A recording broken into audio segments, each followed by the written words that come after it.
Hello and welcome everyone. Welcome to agri concept. तो आज के इस सेशन में अपन बात करने वाले हैं सॉइल इरोजन के बारे में।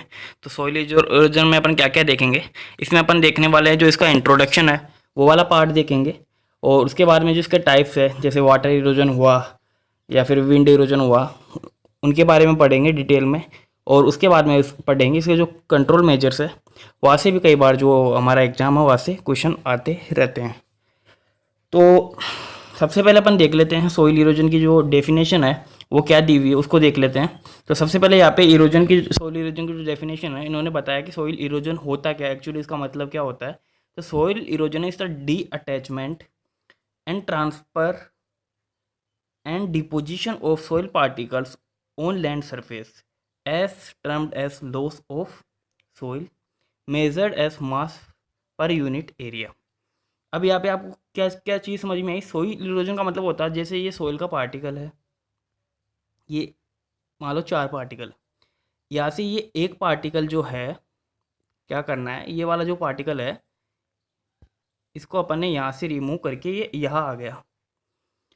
तो यहाँ पे क्या हो रहा है, डी अटैचमेंट हुआ। पहले तो ये 4 पार्टिकल से ये पार्टिकल अलग हुआ, मतलब डी अटैचमेंट हुआ इसका। फिर उसके बाद में ये क्या ट्रांसपोर्ट हुआ यहाँ से आया, एंड यहाँ पे आके डिपॉजिट हो गया, इस जगह यहाँ पे बैठ गया। तो उसको क्या बोलेंगे, मतलब एक जगह से मिट्टी का दूसरी जगह जाना, उसी को अपन क्या बोलेंगे, डी अटैच हो गया। मतलब जो पार्टिकल्स एक दूसरे से अटैच होते हैं ना, सोइल पार्टिकल, वो क्या होते हैं एक दूसरे डी अटैच हो जाते हैं। फिर क्या करते हैं, ट्रांसपोर्ट होते हैं किसके द्वारा, या तो वाटर के द्वारा, या फिर या और भी और कोई एजेंट हो, या फिर अपन बात करते हैं विंड के द्वारा, और दूसरी जगह जाके वहाँ पे क्या डिपॉजिट हो जाते हैं, वहाँ जम जाते हैं। उसको अपन क्या बोलते हैं, सोइल इरोजन बोलते हैं। तो इसको अपन लॉस ऑफ सोइल भी बोल रहे हैं। तो क्यों बोल रहे हैं, क्योंकि ये मिट्टी यहाँ पे पहले फॉर एग्जांपल 4 जो पार्टिकल थे, अब यहाँ पे 3 ही हो गए, तो मतलब एक का लॉस हो गया। तो इसलिए क्या होगा, यहाँ पर लॉस हुआ है सोइल का, हुआ है कि नहीं हुआ, तो इसलिए इसको लॉस ऑफ सोइल भी बोला है। और इसको अपन मेजर करेंगे कि अपन मेजर करना चाहते हैं कि कितना लॉस हुआ है, तो अपन उसको जो इसकी यूनिट है वो भी कई बार एग्जाम में पूछ सकता है। तो यूनिट है मास पर यूनिट एरिया, मतलब इस एरिया में से कितने मास, मतलब कितनी सोइल जैसे अपन मोस्टली टन टन के अंदर इस सोइल इरोजन को जो यूनिट होती है, जब लार्ज स्केल पे नापते हैं तो टन में, टन पर हेक्टर है। तो अपन क्या करते हैं, टन पर हेक्टर के हिसाब से क्या करते हैं, सोइल को क्या करते हैं, मेजर करते हैं कि पर हेक्टर में से कितनी टन सोइल का इरोजन हुआ, मतलब कितनी टन सोइल लॉस हुई है, तो उसको अपन क्या बोलेंगे, सोइल इरोजन बोलेंगे। तो ऐसा कुछ होगा नहीं जो आपको समझ में नहीं आया होगा। ये यूनिट देख लेना, जो आपके लिए चीज़ यहाँ पर जो नई दिख रही है आपको, वो ये यूनिट है। तो ये यहाँ यूनिट से आपको क्वेश्चन आ सकता है, मास पर यूनिट जो सोइल का क्या बोल सकते हैं, यूनिट है मेजर की किस चीज़ को, सोइल इरोजन को। यहाँ पे आप देख सकते हो इमेज में भी आपको क्लियर दिखा होगा कि ये मिट्टी कट चुकी है एक तरीके से, यहाँ पे लेवल जो लैंड है वो नहीं है। यहाँ से क्या हुआ, इसमें अंदर बड़े बड़े क्या हो गए, दरारें से पड़ गई, तो ये सोइल का इरोजन हुआ हुआ आपको इसमें इमेज में दिख रहा होगा। अब यहाँ पे अपन इसके जो टाइप्स है उनको देख लेते हैं। तो सोइल इरोजन किस किस के द्वारा होता है, एक तो जो नेचुरल प्रोसेस है, जैसे नेचुरल प्रोसेस आप देख रहे हो कि आंधी आ रही है, तो इसके अंदर अपन कोई इंटरफेयर थोड़ी कर रहे हैं, अपन कर रहे हैं क्या कुछ इंटरफेयर, आप बताओ। आंधी आ रही है तो अपनी वजह से आंधी आई है क्या, नहीं आई। या फिर बारिश आ रही है तेज, उसकी वजह से हमारी मिट्टी कट कट के जा रही है पानी के द्वारा, तो अपनी वजह से आई क्या, नहीं। नेचुरल कॉजेस है वो, क्लाइमेटिक चेंज से आंधी आती है, क्लाइमेटिक चेंज से ज़्यादा बारिश आ जाती है, तो उनसे जब होता है तो वो नेचुरल प्रोसेस में आता है। एक होता है ह्यूमन एक्टिविटी, जब हम कुछ इंटरफेयर करते हैं सॉइल के साथ, और उसके अंदर क्या करते हैं, सॉइल के अंदर डीएच पार्टिकल्स को डी अटैचमेंट करने में क्या करते हैं, हेल्प करते हैं। जब हम कुछ ऐसी एक्टिविटी करें जिससे कि पार्टिकल क्या होते हैं, लूज हो जाते हैं, एक दूसरे को जकड़ के नहीं रखते हैं, और फिर वो एक दूसरे से एक जगह से दूसरी जगह ट्रांसफर हो जाते हैं, तब वो ह्यूमन एक्टिविटी उसके अंदर क्या होती है, इन्वॉल्व हो जाती है। जैसे हम ओवर ग्रेजिंग कर रहे हैं, मतलब हम भैंसों को चरा रहे हैं, वहाँ पे जितना भी वेजिटेशन है वहाँ से हटा दिया हमने। अब आपको पता है सोइल के ऊपर सोइल है, यहाँ पे अब घास फूस उग रहा था, तो उससे क्या होता ना, तो यहाँ पे विंड इरोजन हो रहा था, ना वाटर से मिट्टी कट रही थी, नहीं कट रही थी। अब हमने भैंसों को चरा दिया, ओवर ग्रेजिंग करवा दी, अब तो अब क्या होगा, वहाँ पे घास वगैरह है नहीं। अब डायरेक्ट जो पानी आएगा मिट्टी के कॉन्टेक्ट में आएगा, या फिर हवा तेज हवा आएगी तो वो मिट्टी के डायरेक्ट कॉन्टेक्ट में आएगी और उसको उड़ा के ले जाएगी। तो ओवर ग्रेजिंग पहला इसका वो क्या हो जाएगा, कारण हो जाएगा। नेक्स्ट अपन ओवर क्रॉपिंग में अपन क्या करेंगे, बार बार में हम क्या करेंगे, उसके अंदर टिलेज करेंगे, हल चलाएंगे, हेरो चलाएंगे, या फिर प्लाउ चलाएंगे, तो जिससे क्या होगा कि सोइल के पार्टिकल डीअटैच होंगे एक दूसरे से, और क्या होगा, जब आंधी आएगी तो वो कट जाएगी मिट्टी, या पानी जब तेज बारिश हो गई तो एक एक खेत से दूसरे खेत में मिट्टी क्या होती है, ट्रांसफर हो जाती है। डिफॉरेस्टेशन, जब हम फॉरेस्ट को काट रहे हैं, फॉरेस्ट क्या करते हैं, फॉरेस्ट हमारा एक तरीके से जो तेज जब आंधी आती है, क्योंकि आपको पता है फॉरेस्ट के अंदर बड़े बड़े पेड़ लगे होते हैं और इनकी जो कोनपी होती है वो बहुत ज़्यादा होती है, और जब तेज आंधी आती है तो इसकी स्पीड को क्या करते हैं, कम कर देते हैं। तो अब फॉरेस्ट को अब हटा देंगे तो ये क्या होंगे, आंधी हमारे जो प्लेन एरिया है उनकी तरफ तेज गति से आएगी।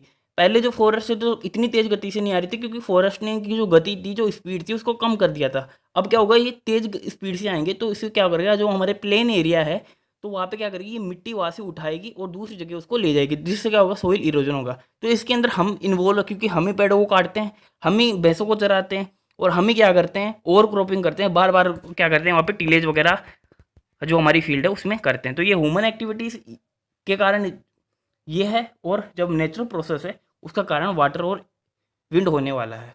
नेक्स्ट बात कर लेते हैं वाटर इरोजन की। आज सबसे पहले अपन बात करेंगे, तो मैं आपको बता दूं कि वाटर इरोजन में क्या होता है, कि वाटर इरोजन से कैसा क्वेश्चन आता है। वाटर इरोजन से आपको एक तो आएगा स्टेप से, कि वाटर इरोजन की पहली स्टेप कौन सी है, दूसरी कौन सी है, तीसरी कौन सी है, चौथी कौन सी है, या पांचवी कौन सी है। मोस्टली क्वेश्चन आता है कि वाटर इरोजन के वाटर जो इरोजन है उसकी फर्स्ट स्टेप कौन सी है, या फिर एक बार आता है कि लास्ट स्टेप कौन सी है, या फिर आपको अगर अच्छा खासा क्वेश्चन आएगा तो वो क्या करेगा, आपको अरेंजमेंट के लिए दे देगा, जिसमें आपको 4 ऑप्शन दिए होंगे, उसके अंदर अलग अलग दिया होगा, पहले बीच में फ्लैश दे देगा, या फिर शीट दे देगा, फिर रील दे देगा, गली दे देगा। तो इस हिसाब से अरेंजमेंट के लिए भी आपको आ सकता है कि इनको एक तरीके से नंबर वाइज अरेंज करना पड़ेगा आपको। तो वाटर इरोजन में यहाँ पे देख रहे हैं, ये शीट इरोजन अपन बाद में पढ़ेंगे। सबसे पहले जो होता है वो splash erosion, SPLASH splash erosion क्या होता है, सबसे पहला जो वाटर इरोजन का जो इरोजन होता है वाटर के द्वारा, वो सबसे पहले जो इसकी स्टेप है वो स्प्लैश इरोजन है। आप नोट कर लीजिए इसके अंदर पीपीटी में अगर कोई चीज़ नहीं दी हुई है। दूसरे नंबर पे शीट इरोजन जो आपको दिख रही है वो होने वाली है। तीसरे स्टेप की बात करें तो वो रील इरोजन होता है। चौथे स्टेप की अगर बात करें तो वो गली इरोजन होता है, गली गली इरोजन होता है। और जो हमारा फिफ्थ स्टेप की अगर हम बात करते हैं तो वहाँ पे स्ट्रीम इरोजन हमें देखने को मिलता है। तो ये स्टेप्स आपको याद होनी चाहिए। कौन कौन सी स्टेप्स मैंने बताई, सबसे पहले जो स्टेप है वाटर इरोजन की वो स्प्लैश, दूसरे नंबर पे शीट, तीसरे नंबर पे रील, चौथे नंबर पे गली, और पाँचवें नंबर पे जो होने वाली है वो कौन सी होगी, स्ट्रीम इरोजन हो जाएगी। तो सबसे पहले अपन यहाँ पे स्प्लैश को मैं आपको बता दूँ, स्प्लैश इरोजन में होता क्या है कि जब हमारी बारिश की बूंद टपकती है, जैसे कि ये सोइल है, फॉर एग्जांपल यहाँ पे देख लीजिए ये सोइल सरफेस है। अब यहाँ से बारिश का इतनी मोटी बूंद आई यहाँ पे आके गिरेगी। अब जाके यहाँ पे आके गिरेगी, ये बारिश की बूंद यहाँ पे आके जब गिरेगी तब ये क्या करेगी, यहाँ पे जो सोइल है, छोटे छोटे जो पार्टिकल्स है, मोस्टली ये सैंडी सोइल में आपको देखने को मिलेगा। तो ये क्या होंगे, यहाँ से उठेंगे उठेंगे उठेंगे उठेंगे।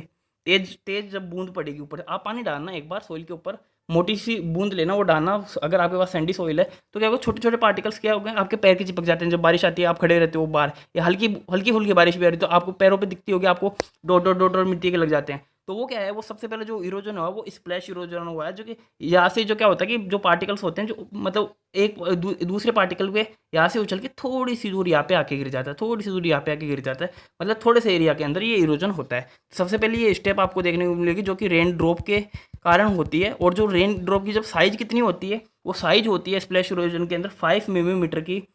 जब अपन क्या करेंगे, रेंज 5 mm की जो क्या है साइज होती है रेन ड्रॉप की, तो अपन क्या हो, स्प्लैश इरोजन उससे हो सकता है। और इसकी वेलोसिटी कितनी स्पीड से वो रेन का जो ड्रॉप है वो ऊपर से नीचे गिरनी चाहिए, वो 32 किलोमीटर पर हावर की स्पीड से। अगर वो है 32 किलोमीटर पर हावर की स्पीड से, अगर वो ऊपर से नीचे आ रहा है कि उसका जो बारिश की बूंद है और फिर आके वो सोइल से टकराती है, तब हमें स्प्लैश इरोजन देखने को मिलता है। नेक्स्ट इरोजन की अपन बात करते हैं, जो अपना शीट इरोजन है। यहाँ से हर बार क्वेश्चन आता है कि डेथ ऑफ फार्मर्स कौन से इरोजन को बोलते हैं, डेथ ऑफ फार्मर कौन से इरोजन को बोलते हैं, तो वो बोलते हैं शीट इरोजन को। क्योंकि ये ऐसा इरोजन है जो इतनी धीरे धीरे होता है कि फार्मर को पता ही नहीं चलता कि ये इरोजन हो रहा है। और जब हमें एंड में जाके पता लगता है कि हमारी बहुत सारी खेत की मिट्टी क्या हो गई, वो पानी के द्वारा क्या हो गई, एक खेत से दूसरे खेत में चली गई, या एक जगह से दूसरी जगह चले गई, वो जिससे कि हमारे क्या है, जो फर्टाइल सोल होती है वो एक जगह से दूसरी जगह ट्रांसफर हो जाती है। तो ये शीट इरोजन बहुत ज़्यादा बार क्वेश्चन पूछा जाता है एग्जाम में। तो ये भी आपको याद रखना कि जो डेथ ऑफ फार्मर जो कौन से इरोजन को बोला जाता है, वो शीट इरोजन को बोल रहा है। और इसके अंदर छोटी सी शीट क्या होती है, जैसे आपको इस इमेज में दिख रहा होगा, ये शीट इरोजन हो रहा है, यहाँ पे दरारें पड़ गई सोइल के अंदर। दरारें पड़ गई, यहाँ से जो अच्छी ऊपर से सरफेस पे बिल्कुल सरफेस पे ये इरोजन आपको देखने को मिलता है, और जो हमारी जो प्रोडक्टिव फर्टाइल सोइल है उसको क्या करता है, ये साथ में ले जाता है। तो sheet erosion is removal of the thin layer, जब इसमें को पतली लेयर क्या होती है टॉप सोइल की रिमूव हो जाती है, raindrop splash and water run of. और ये कई बार इसको जो हमारा स्प्लैश इरोजन है वो उसको शीट इरोजन में भी इंक्लूड किया जाता है। तो आपको अलग भी याद रखना है, और अगर कंबाइन पूछता है तो कंबाइन भी आपको याद रखना है। तो इसमें क्या होता है, थिन लेयर हमारी क्या होती है, मूव हो जाती है। तो कई बार क्वेश्चन ऐसे भी आता है कि जो थिन लेयर जो हमारी अगर सोइल की मूव हो रही है तो कौन सी इरोजन में होगी, तो आपकी शीट इरोजन में होगी। नेक्स्ट इसके बारे में अपन बात करेंगे, गली रील इरोजन होने वाला है। तीसरे नंबर पे हमारा होगा वो रील इरोजन होगा, जिसके अंदर आपको दिख रही होगी इसके अंदर फिंगर लाइक, जैसे आपकी जितनी फिंगर होती है ना, आप अपने फिंगर को ऐसे सीधे करोगे तो जितनी मोटी ये फिंगर है ना, उसको आप ऐसे फिंगर को उतनी क्या होती है, इस साइज की क्या होती है, रील्स बन जाती है सोइल के अंदर। जैसे इसमें देखिएगा आप, जैसे यहाँ पे आपको दिख रहा होगा ये जो रील्स बने हैं, ये रील है मतलब इस साइज की। तो कई बार यहाँ से जो क्वेश्चन आता है वो ऐसे देता है कि फिंगर लाइज जो ग्रुप्स लाइक फिंगर लाइज जो स्ट्रक्चर बनते हैं वो कौन सी इरोजन में बनते हैं। तो आपको क्या याद रखना है, जो इसमें जो बनेंगे वो किस में बनेंगे, रील इरोजन में बनेंगे। तो क्वेश्चन यहाँ से यही आता है कि जो फिंगर लाइक जो ग्रुप्स लाइक स्ट्रक्चर बनते हैं वो किस में बनते हैं, वो रील इरोजन में बनते हैं। तो इसमें क्या होगा, if sheet erosion occurs with, मतलब ये जब अब पहले क्या होगा स्प्लैश हुआ, उसके बाद में क्या रील होगा। अब जो रील का जो शीट का अब शीट हो गया, शीट के बाद में जो उसका जो नेक्स्ट स्टेप होगा ना वो रील होगा, क्योंकि अब उसका बड़ा रूप लेने वाला है वो। तो sheet erosion occur with full force, the run of water moves rapidly over the top soil over the soil surface. It cuts well definite finger like grooves like structure. It appears in a thin channel or a stream. It is known as reel erosion. तो क्या होगा कि जब हमारा sheet erosion हो जाएगा और जब वो ज़्यादा मतलब एक तरीके से अपन बोल सकें ज़्यादा फोर्स के साथ जब हमारा शीट इरोजन होगा, उसके बाद में ये क्या है रील्स में कन्वर्ट हो जाएंगे, जो कि हम फिंगर लाइक प्रोजेक्शन उसके अंदर बन जाते हैं। और वो क्या होगा कि एक जो हमारी अच्छी खासी जो फिंगर लाइक प्रोजेक्शन इसमें अंदर जैसे इमेज में आपको दिख रहा होगा ऐसे बना देगा, और हमारी सोइल का क्या होगा इससे लॉस हो जाएगा। लेकिन ये अपन जैसे हेरोइंग वगैरह अगर उसके बाद में हम कर देते हैं, प्लाउ कर देते हैं सोइल में, तो ये क्या होगा, ये इरोजन क्या हो जाता है, ठीक हो जाता है। मतलब ज़मीन हमारी है वो क्या हो जाता है, उसका लेवल हो जाता है। इसके बाद में जो आने वाला वो गली इरोजन आपको देखने को, देखो आप इमेज में दिख रहा होगा आपको बड़ी बड़ी गली बन गई है इसके अंदर, एक तरीके से चौड़ी सारी 1-1 मीटर 10-10 मीटर की गली बन जाती है। तो ये मतलब ये सोइल अब डिग्रेड हो चुकी है, ये कोई भी काम की नहीं है, यहाँ पे बिल्कुल भी कल्टीवेशन अब नहीं हो सकता। तो in gully erosion the surface runoff is very high, यहाँ पे क्या होगा बहुत तेज जब बारिश आती है तो हमारे क्या होगा बहुत तेज जो सरफेस रन ऑफ है वो बहुत तेज हो जाता है। गलीस रिसम्बल राज डिचेस मतलब गड्ढे, बड़े बड़े क्या होते हैं गड्ढे बन जाते हैं, स्मॉल वैलीज, और क्या होती है वैलीज भी आपको देखने को इसके अंदर मिलेगी। और ये जो कि कभी का क्या होता है are meters to 10 meters in depth and width, ये क्या होती है 10 मीटर डेप्थ में भी हो सकती है, मतलब गहरी भी हो सकती है 10 मीटर, और चौड़ाई में भी अगर देखें तो ये 10 मीटर की हो सकती है। तो आप देखोगे कि वो सॉइल फिर कल्टीवेशन के लायक रहने वाली नहीं है। और इसके बाद में जो इरोजन होगा हम गली के बाद में जो इरोजन रूप में लेता है वो आने वाला है स्ट्रीम बैंक इरोजन। ये आपको देखने को मिलेगा जो रिवर्स के जो बैंक होते हैं, मतलब जो किनारा होता है वहाँ पे मोस्टली ये जो इरोजन है आपको स्ट्रीम बैंक इरोजन देखने को मिलेगा, जिससे कि जब हमारी रिवर का कट होता है मतलब घूमती है, मतलब रिवर की अगर एक ऐसे जा रही है रिवर, एक मिनट, जब मान लो कि ये रिवर है और ये घूमेगी फिर ऐसे जाएगी। अब तो यहाँ पे क्या होगा कट लग जाएंगे बड़े बड़े सोइल के अंदर, यहाँ की बिल्कुल पूरी सोइल डिग्रेड हो जाएगी, इस पानी के अंदर गिर जाएगी और बड़े बड़े यहाँ पे गड्ढे हो जाएंगे। और इसका क्या होगा नदी का क्या होगा चौड़ाई ऐसे इंक्रीज होती है, तो वो स्ट्रीम बैंक इरोजन होता है। तो इसके अंदर क्या लिखा हुआ है, the rivers during flood splash their water against the banks, in this way the water cuts through them. Water क्या करता है उनको काट देता है, मतलब उनके किनारों को। फिर आता है पर्टिकुलरली एट कर्व्स, जितना कर्व होता है मतलब जो घुमाव जब होता है नदी का, वहाँ पे आपको ज़्यादा देखने को मिलेगा। ये water strikes with great speed with the bank caves, और वाटर क्या होता है तेज स्पीड से जो जो किनारा होता है नदी का वहाँ पे क्या करता है स्ट्राइक करता है, मतलब टकराता है। और क्या होता है this type of erosion also known as riparian erosion. तो ये आपको याद रखना कि कौन से इरोजन को अपन राइपेरियन इरोजन भी बोल सकते हैं। तो स्ट्रीम बैंक इरोजन को अपन क्या बोल सकते हैं, राइपेरियन इरोजन भी बोल सकते हैं। तो ये हमारे वाटर इरोजन के टाइप्स थे, इनके बारे में हमने पढ़ लिया पूरा डिटेल में। आई होप आपको समझ में आया होगा। जो नेक्स्ट सेशन होगा उसके अंदर अपन पढ़ेंगे जो हमारा विंड इरोजन है उसके बारे में पढ़ेंगे, और फिर वो बाकी जो हमारे इरोजन को कंट्रोल करने के जो मेथड्स हैं उनके बारे में पढ़ेंगे। तो आप चैनल पे अगर नए हैं तो चैनल को प्लीज़ सब्सक्राइब कर ले, साथ में बेल आइकॉन को प्रेस करें, वीडियो को लाइक करें। और इस सेशन की जो PDF आपको हमारे टेलीग्राम चैनल पे मिलेगी, और टेलीग्राम चैनल के लिए आपको लिंक डिस्क्रिप्शन मिल जाएगी, तो वहाँ से आप टेलीग्राम चैनल को ज्वाइन कर सकते हो। और अगर आपको कोई क्यूरी है तो आप कमेंट बॉक्स में लिख सकते हो, आपको ज़रूर वहाँ पे सॉल्यूशन मिल जाएगा। तो इसी के साथ सेशन को एंड करेंगे। जय हिंद, जय भारत।